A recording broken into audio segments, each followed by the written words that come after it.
మొదటిగా నల్లగొట్టిన బెల్లాన్ని నీళ్ళల్లో వేసి మొత్తం నీట్గా కరిగించుకోవాలి, గడ్డలు ఏం లేకుండా. పప్పుల పిండి కూడా అలాగే నీటిలో వేసి మొత్తం కలుపుకోవాలి. దాంట్లో కూడా గడ్డలు ఏమి లేకుండా మంచిగా చూసుకోవాలి. గడ్డలు లేకుండా ఎంత మంచిగా అది కలిస్తే అంత మంచిగా జీవామృతం మనకి తయారవుతుంది.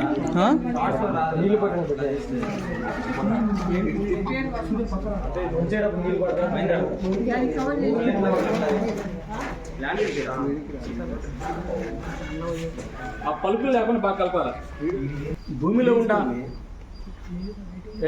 భూమిలో అన్ని రకాల పోషకాలు ఉంటాయి అండ్ వాటిని మనం యాక్టివేట్ చేయాలి. సూక్ష్మజీవులు యాక్టివేట్ చేయడం కోసమే మన జీవామృతం ఘన ద్రవ వాడతాము.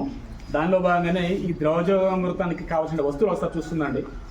ఏంటి 100 లీటర్ల నీళ్లు తీసుకుంటే, క్లియర్గా వినండి, 100 లీటర్ నీళ్ళు తీసుకుంటే దీనికి 2 కేజీల దేశీ ఆవు పేడ తీసుకుంటాము. దీన్ని మొత్తం కూడా బాగా నీట్గా కలిపి ఉంది, లిక్విడ్ లాగా ఫామ్ అయింది. తర్వాత 2 కేజీల పప్పుల పిండి తీసుకుంటాము. ఇది 2 కేజీల పప్పుల పిండి. తర్వాత 2 కేజీల నల్ల బెల్లం తీసుకుంటాము. ఇది నల్ల బెల్లం. ఇది మొత్తం కూడా లిక్విడ్లా మనం తయారు చేసుకున్నాము. తర్వాత కొంచెం పుట్టమట్టి తీసుకున్నాము. పుట్టమట్టి కానీ గట్టు మట్టి కానీ కెమికల్స్ కలవ మట్టి. ఓకేనా? నీళ్ళు వచ్చేసి 100 లీటర్లు. ఓకే, గుర్తుంది కదా? ఇప్పుడు మనం ప్రధానంగా ఏం చేస్తున్నామంటే ఈ 100 లీటర్ల నీటికి ఏంటి ఒకసారి ఈ బెల్లం తీయండి.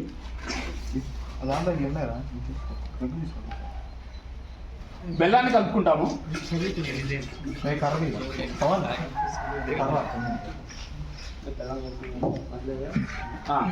తర్వాత పప్పుల పిండి ఒకరికి చెప్పండి అమ్మా.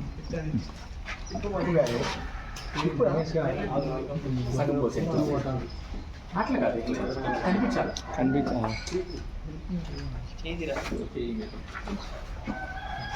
ఓకేనా? పప్పుల పిండి తీసుకున్నాము. తర్వాత కొంచెం పుట్టమట్టి తీసుకోండి.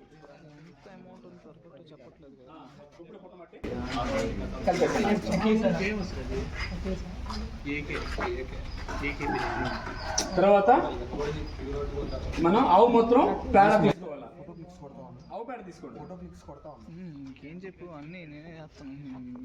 దేశీ ఆవు పేడ అందులో పట్టుకుంటావా? దీన్ని క్లాక్ వైజ్ చెప్పాలి. చాలు, క్లాక్ వైజ్. తర్వాత ఆవు మూత్రం, దేశీ ఆవు మూత్రం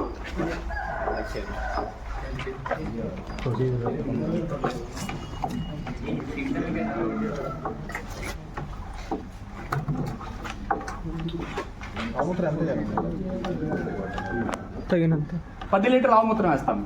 100 లీటర్లకి. ఐడియా ఉందా? ఇప్పుడు ఏం కావాలి మనకి? 100 లీటర్ నీళ్లు, 100 లీటర్ నీళ్లు, 2 కేజీలు పప్పుల పిండి, 2 కేజీలు ఆవు పేడ, 2 కేజీలు బెల్లం.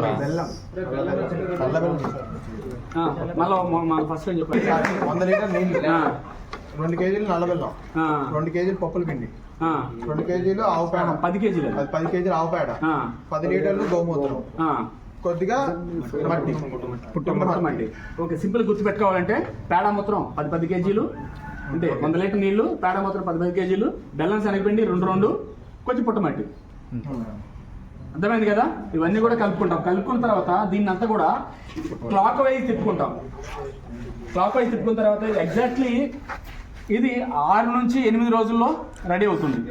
రెడీ అవ్వడానికి గుర్తు ఏంటి అంటే ఇది మామూలుగా ఏ కలర్లో ఉంది? లైట్ బ్రౌనిష్ కదా. అయితే ఇదంతా కూడా కరెక్ట్గా 6 నుంచి 8 రోజులకు గోల్డ్ కలర్ వస్తుంది. దీన్ని మనం 3 పూట్ల క్లాక్ వైజ్ తిప్పాలి, ఉదయం మధ్యాహ్నం సాయంత్రం కూడా. ఏంటి ఇదంతా కూడా ఎందుకు ఉందా తిప్పాలి కరెక్ట్గా 6 రోజుల తర్వాత. దీని వల్ల స్టాక్ అయితే నిల్వ ఉండదు, దీనికి ఇమ్మీడియట్గా వాడేసుకోవడమే.